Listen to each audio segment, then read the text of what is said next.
부처님의 말씀 첫 번째 자비와 이해, 부처님께서는 모든 중생은 고통을 겪고 있다고 하셨습니다. 인간관계에서 상대방의 입장을 이해하고 자비롭게 대하는 것이 중요합니다.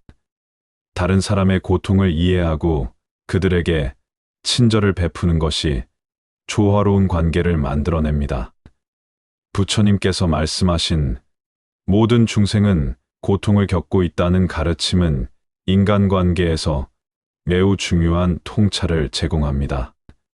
이 말은 단순히 다른 사람들이 외적인 어려움을 겪고 있다는 의미뿐만 아니라 각자가 내면에서 겪는 갈등과 고통도 포함된다는 것을 뜻합니다. 즉, 모든 사람은 자신의 삶에서 어떤 형태로든 고통을 경험하며 그 고통은 때로는 겉으로 드러나지 않거나 우리가 알지 못하는 방식으로 나타날 수 있습니다. 이러한 관점을 바탕으로 인간관계에서 상대방을 대할 때 그들의 고통과 어려움을 이해하는 마음이 필요합니다. 예를 들어 누군가가 짜증을 내거나 불친절한 태도를 보일 때 그 사람이 단순히 성격이 나쁘거나 의도적으로 불쾌감을 주려는 것이 아니라 그 안에 숨겨진 고통이나 스트레스, 불안 등 내면의 어려움에서 비롯된 것일 수 있습니다. 부처님의 가르침은 우리가 그들의 고통을 이해하고 그 고통을 덜어주는 방식으로 관계를 이끌어가야 한다는 메시지를 전달합니다.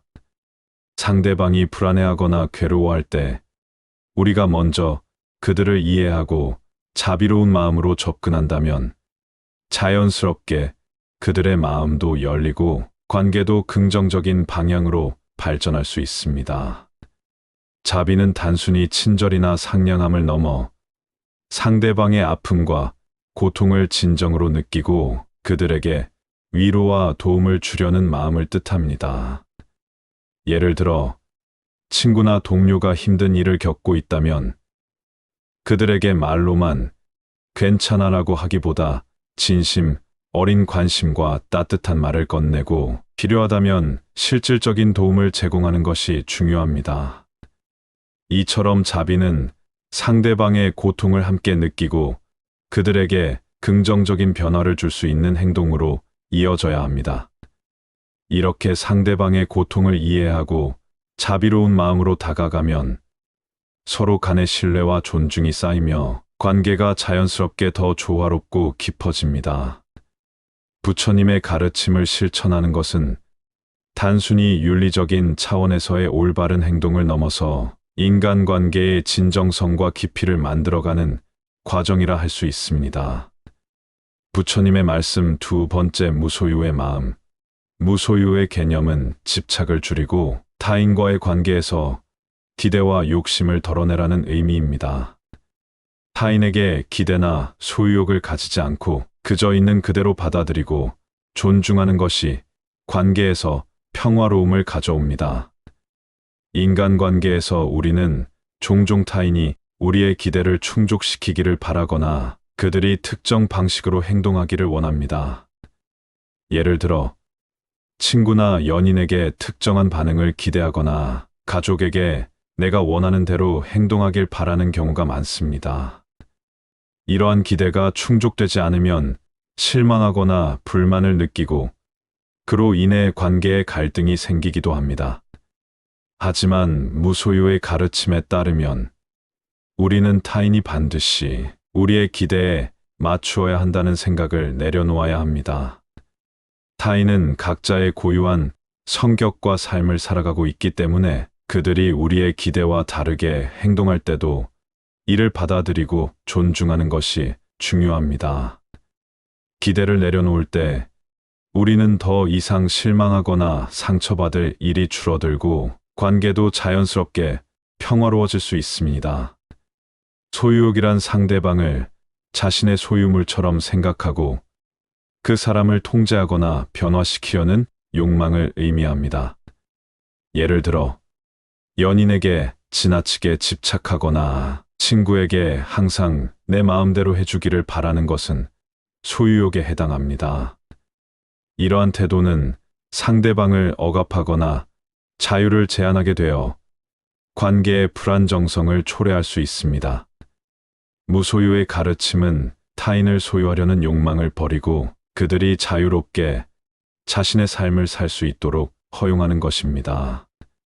상대방이 나와 다르게 행동하거나 나의 기대를 충족시키지 않더라도 그것을 존중하고 받아들이는 것이 중요합니다. 상대방이 나와 다른 길을 가는 것에 대해 집착하지 않고 그들의 자율성을 인정하는 마음으로 관계를 유지한다면 더욱 건강하고 평화로운 관계를 만들어갈 수 있습니다. 무소유는 또한 상대방을 있는 그대로 받아들이는 태도를 의미합니다. 우리는 종종 타인을 자신이 원하는 모습으로 바꾸고 싶어 하지만 이는 본질적으로 상대방을 존중하는 태도가 아닙니다. 타인을 있는 그대로 받아들일 때 우리는 그들의 장점뿐만 아니라 단점도 수용하며 그들의 진정한 모습을 존중하게 됩니다.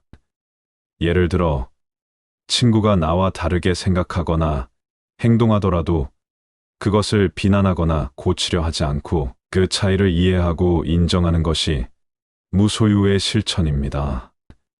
이렇게 서로를 있는 그대로 받아들이는 관계에서는 서로에 대한 신뢰가 쌓이고 갈등이 줄어들며 관계의 안정감과 평화로움이 유지됩니다.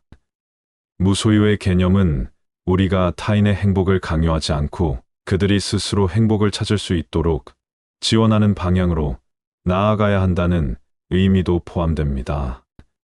내가 원하는 방식으로 상대방이 행복해야 한다는 생각을 버리고 그들이 자발적으로 자신만의 길을 찾아가도록 존중하는 것이 중요합니다.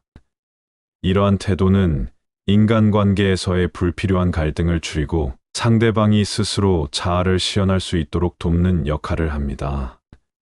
이는 결국 상호 존중과 평화를 바탕으로 한 깊은 관계를 형성하는 길입니다. 결론적으로 무소유는 타인과의 관계에서 집착과 욕심을 내려놓고 서로를 있는 그대로 존중하고 받아들이는 태도를 의미합니다.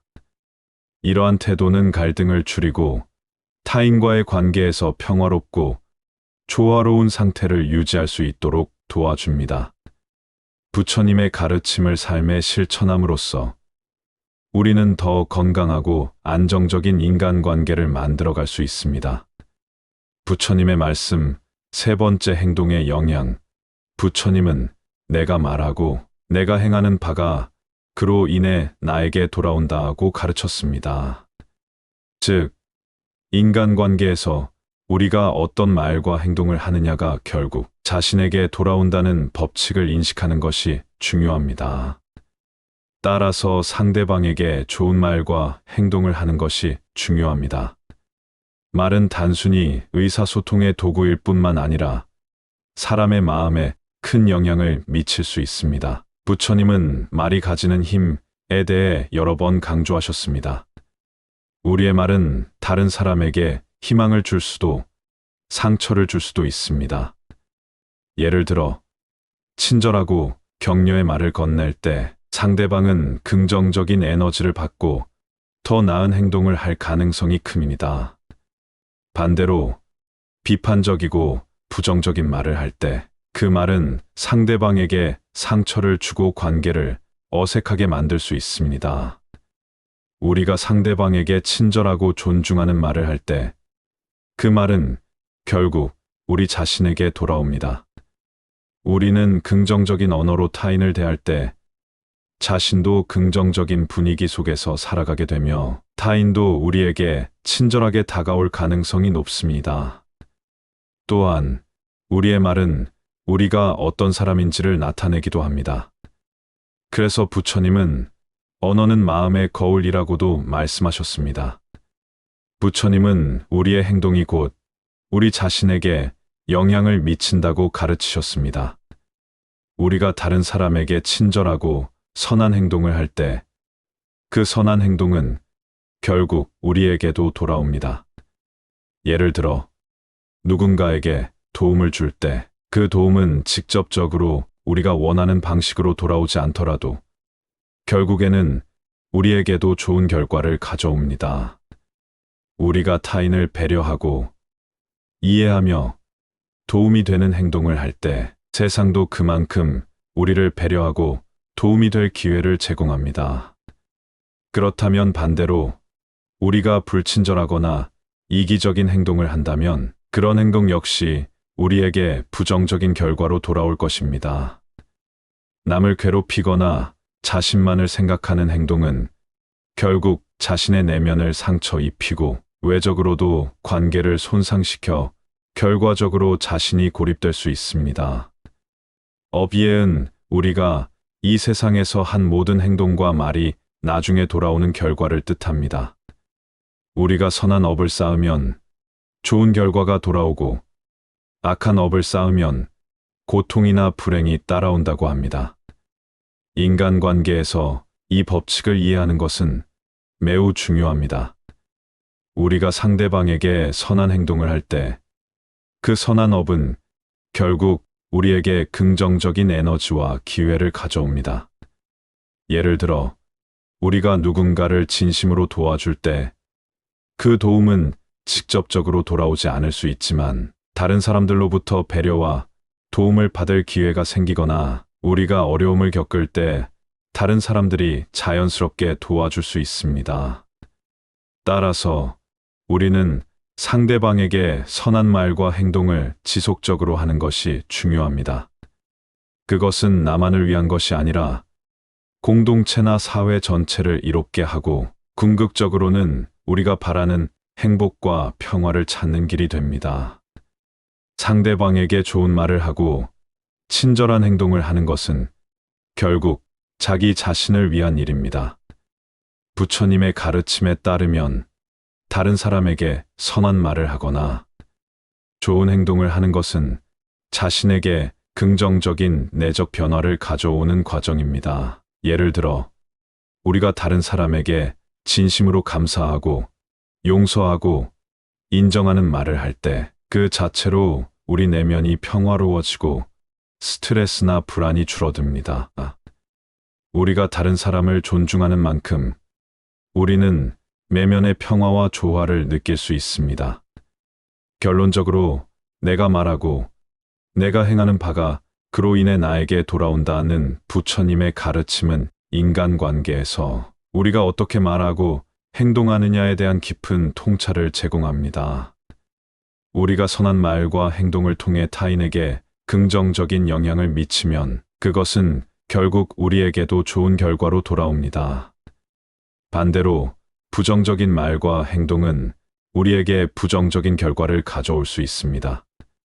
이 가르침은 인간관계에서 진정성과 선함을 실천하며 자신의 삶을 더 행복하고 평화롭게 만들어가는 중요한 법칙임을 알 수 있습니다. 부처님의 말씀, 네 번째 참된 대화와 존중. 부처님은 말의 중요성도 강조하셨습니다. 진리의 말을 하라는 가르침처럼 진실되고 솔직한 대화를 통해 오해를 피하고 서로 존중하는 관계를 유지할 수 있습니다. 진리의 말은 왜곡되지 않은 사실을 말하는 것만을 의미하지 않습니다. 여기서 중요한 것은 우리가 말하는 내용이 진실일 뿐만 아니라 상대방에게 도움이 되고 선한 의도를 가지고 있느냐 하는 점입니다. 부처님께서는 단순히 사실을 말하는 것만으로 끝내지 말고 그것이 상대방에게 긍정적 영향을 줄 수 있도록 말해야 한다고 가르치셨습니다. 예를 들어 친구가 어려움을 겪고 있을 때 내가 잘못했어 라고 단정적으로 말하기보다는 이 상황에서 너의 감정을 이해하지만 더 나은 방향으로 나아가려면 어떻게 해야 할까? 라는 방식으로 말하는 것이 진리의 말입니다. 진리의 말은 상대방을 배려하며 그들이 성장할 수 있도록 돕는 방향으로 사용됩니다. 진실된 대화를 통해 우리는 오해를 줄이고 관계에서의 불필요한 갈등을 예방할 수 있습니다. 부처님께서는 인간관계에서 불화의 대부분이 오해에서 비롯된다고 하셨습니다. 우리가 진실된 마음으로 소통하지 않으면 상대방은 우리의 의도를 잘못 이해할 수 있고 그로 인해 갈등이 발생할 수 있습니다. 예를 들어 직장에서 동료에게 불만이 있을 때 그 불만을 직접적이고 솔직하게 표현하지 않고 마음속에만 품고 있으면 그 불만이 쌓여 더 큰 갈등을 일으킬 수 있습니다. 반면 이번 일에 대해 내가 느끼는 어려움이 있어 어떻게 해결할 수 있을지 함께 이야기해보자 라는 진실되고 솔직한 말로 접근한다면 오해 없이 문제를 해결하고 더 나은 관계를 만들 수 있습니다. 진리의 말은 상대방을 존중하는 방식으로 이루어져야 합니다. 진실을 말한다고 해서 상대방을 공격하거나 비판적으로 대하는 것은 의미가 없습니다. 오히려 진리의 말을 할 때는 상대방의 입장과 감정을 고려하며 말해야 합니다. 부처님은 누군가가 나에게 불쾌한 말을 한다면 그 말이 나를 상처 주는 것이 아니라 나의 반응이 나를 상처 준다고 말씀하셨습니다. 즉, 우리가 어떻게 반응하고 어떤 말을 하느냐가 관계의 질을 결정짓는 중요한 요소라는 것입니다. 따라서 진리의 말을 한다고 하더라도 그것이 상대방을 비난하거나 자극하는 방식으로 전달되면 오히려 관계가 악화될 수 있습니다. 예를 들어, 부정적인 피드백을 줄 때 이 부분이 아쉬웠다는 표현을 사용하며 그 개선을 위한 구체적인 방법을 제시하는 것이 좋습니다. 이렇게 상대방을 존중하면서도 솔직하게 이야기하면 상호 신뢰가 쌓이고 관계가 더욱 강화됩니다. 진리의 말을 하는 것은 때때로 용기가 필요합니다. 우리가 진실을 말할 때 상대방이 상처를 받을까 봐 걱정하거나 자신에게 불리한 상황이 될까 봐 두려운 경우가 있습니다. 그러나 부처님의 가르침에 따르면 진리의 말을 하는 것은 진정한 자유를 추구하는 길입니다. 진실을 말하지 않고 거짓말을 하거나 숨기는 것은 결국 마음속에 불안과 죄책감을 남기고 그것이 관계에 부정적인 영향을 미칩니다. 진리의 말을 하는 것은 때로 어려울 수 있지만 그것이 오히려 마음의 평화와 진정성을 유지하는 길이 됩니다. 우리는 진실을 말함으로써 자신을 속이지 않고 더 이상 내면의 갈등을 겪지 않게 되며 관계에서도 신뢰를 얻을 수 있습니다. 진실된 대화는 정직함을 바탕으로 합니다. 정직함은 관계의 기초가 되며 이를 통해 우리는 상대방과의 신뢰를 구축할 수 있습니다. 부처님께서 강조하신 진리의 말은 단지 사실을 말하는 것에 그치지 않고 상대방과의 관계에서 일관성과 정직함을 유지하라는 의미도 내포하고 있습니다. 우리가 항상 정직하고 솔직하게 말할 때 상대방은 우리를 믿고 의지할 수 있게 되며 관계가 더욱 견고해집니다. 결론적으로 부처님의 가르침인 진리의 말을 하라는 것은 단순히 사실을 전달하는 것 이상의 깊은 의미를 지니고 있습니다. 진실된 대화는 상대방을 배려하고 존중하며 오해를 피하고 신뢰를 쌓는 방법입니다. 우리가 진리의 말을 통해 솔직하고 열린 마음으로 소통하면 인간관계에서 긍정적인 변화를 이끌어내고 더욱 깊고 의미 있는 관계를 형성할 수 있습니다. 진리의 말은 결국 서로의 마음을 이어주는 다리가 되어 갈등을 줄이고 평화로운 관계를 만들어주는 중요한 역할을 합니다. 부처님의 말씀 5번째 연민과 용서. 사람들은 자신이 자주 실수하므로 다른 이의 실수를 용서하는 법을 배워야 한다고 하셨습니다. 인간관계에서 불화나 갈등이 생겼을 때 연민과 용서의 마음으로 서로를 대하는 것이 조화로운 관계를 유지하는 길입니다. 부처님께서는 모든 중생은 본래 불완전하다는 점을 이해하고 인간이 실수를 한다는 것을 자연스럽게 받아들이라는 가르침을 주셨습니다. 아무리 선한 마음을 가진 사람이라도 때때로 실수하거나 잘못된 선택을 할 수 있습니다. 우리는 자신이 잘못할 때마다 용서받기를 원하지만 타인의 실수를 용서하는 것에는 때때로 어려움을 겪기도 합니다. 부처님은 모든 사람들이 실수를 한다는 점을 인식하고 우리가 그 실수를 이해하고 용서하는 마음을 가질 때 인간관계에서의 갈등과 불화를 줄일 수 있다고 말씀하셨습니다. 인간은 완벽하지 않으며 서로의 실수를 인정하고 그것을 용서하는 태도가 평화로운 관계를 유지하는데 중요하다는 것입니다.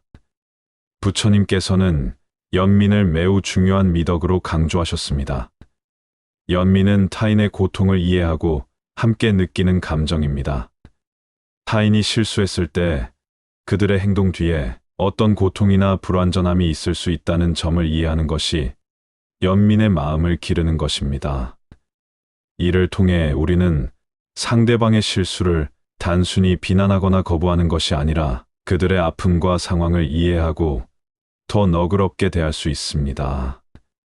예를 들어, 친구가 무례한 말을 했을 때 그 말이 그 친구의 스트레스나 불안에서 비롯되었을 가능성을 생각해 보고 그 친구가 겪고 있을 어려움에 대해 연민을 가지는 것이 중요합니다. 이렇게 상대방의 입장을 이해하고 연민의 마음을 가지면 그 실수를 보다 쉽게 용서할 수 있게 됩니다. 용서의 가장 큰 이점은 바로 내적 평화입니다. 우리가 다른 사람의 실수를 용서할 때 우리는 자신의 마음을 가볍고 자유롭게 할 수 있습니다. 부처님은 미움과 분노가 우리 내면의 불안과 고통을 일으킨다고 가르쳤습니다. 타인을 용서하지 않으면 그 미움은 점점 쌓여서 내 마음을 괴롭히고 결국에는 자신의 삶에 부정적인 영향을 미칩니다. 반대로 용서의 마음을 가지면 그 미움과 분노에서 벗어나 마음의 평화를 찾을 수 있습니다. 용서는 단지 상대방에게 좋은 일이 아니라 우리 자신에게도 치유와 회복을 가져오는 중요한 행위입니다. 그래서 부처님께서는 용서하는 자가 진정한 자유를 얻는다고 말씀하셨습니다. 인간관계에서 갈등이나 불화는 피할 수 없는 일입니다. 그러나 이러한 갈등이 발생했을 때 용서는 관계를 회복하는 가장 중요한 열쇠가 됩니다.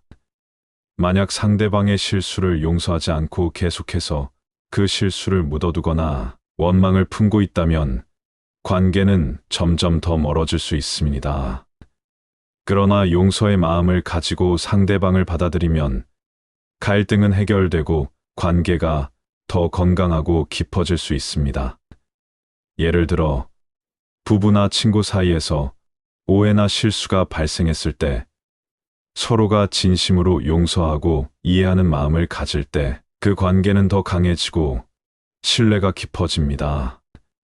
용서는 단순히 갈등을 해결하는 수단이 아니라 관계를 더욱 돈독히 하고 깊이를 더하는 방법입니다. 부처님께서는 자기 자신을 고통에서 자유롭게 만드는 방법으로 용서를 강조하셨습니다. 우리가 다른 사람의 실수를 용서할 때 단순히 그들에게 혜택을 주는 것뿐만 아니라 내면의 성숙과 성장도 이루어집니다. 용서는 나의 감정을 다스리는 중요한 연습이며 그 과정을 통해 우리는 더 이해심 많고 성숙한 사람으로 변화할 수 있습니다. 부처님은 용서가 내면의 평화를 이루는 과정이라고 말씀하셨습니다. 타인의 잘못을 용서할 때 우리는 내면의 분노와 미움에서 벗어나 자유롭고 평화로운 마음을 가질 수 있습니다. 이것이 바로 용서가 자기 자신에게 주는 가장 큰 선물입니다. 결론적으로 부처님의 가르침에 따르면 연민과 용서는 인간관계에서 갈등을 해결하고 상호 존중을 유지하며 관계를 더욱 조화롭게 만드는 핵심적인 요소입니다. 사람은 누구나 실수를 할 수 있으며 그 실수를 이해하고 용서하는 마음을 가지는 것이 평화롭고 건강한 관계를 유지하는 길입니다. 용서는 상대방에게만 좋은 일이 아니라 자신의 마음을 자유롭고 평화롭게 만들어주는 중요한 과정이며 진정한 내적 성장을 이루는 길입니다. 마지막으로 부처님의 가르침에 따르면 연민과 용서는 인간관계에서 갈등을 해결하고 관계를 더욱 평화롭고 건강하게 유지하는 핵심적인 요소입니다. 모든 사람은 본래 불완전하고 실수를 할 수 있다는 점을 인정할 때 우리는 타인의 실수를 용서하는 마음을 가질 수 있습니다. 이를 통해 갈등을 최소화하고 서로를 존중하는 관계를 이어갈 수 있습니다. 또한 연민의 마음은 상대방의 고통과 상황을 이해하며 그들의 실수를 비난하지 않고 너그럽게 받아들이게 합니다. 이러한 태도는 우리가 타인의 실수를 용서할 수 있도록 도와줍니다. 용서는 단순히 상대방에게 좋은 일이 아니라 우리 자신의 내면의 평화를 가져오는 중요한 행위입니다. 미움과 분노를 내려놓고 용서의 마음을 가질 때 우리는 자유롭고 가벼운 마음을 얻게 되며 이는 우리의 삶에 긍정적인 영향을 미칩니다. 또한 용서는 관계 회복의 열쇠가 되어 갈등을 해결하고 신뢰를 강화하는 데 중요한 역할을 합니다. 부부나 친구 간의 갈등에서 용서와 이해의 마음을 가지면 관계는 더 강해지고 깊어질 수 있습니다. 결국 용서는 내적 성장을 위한 중요한 과정입니다. 타인의 잘못을 용서하는 것은 단순히 상대방을 위한 것이 아니라 우리 자신을 치유하고 성숙시키는 길이기도 합니다. 부처님께서는 용서를 통해 자신을 고통에서 자유롭게 하고 내면의 평화와 자유를 얻을 수 있다고 가르치셨습니다. 용서의 마음을 갖는 것이 진정한 자유와 성숙으로 나아가는 길임을 알 수 있습니다.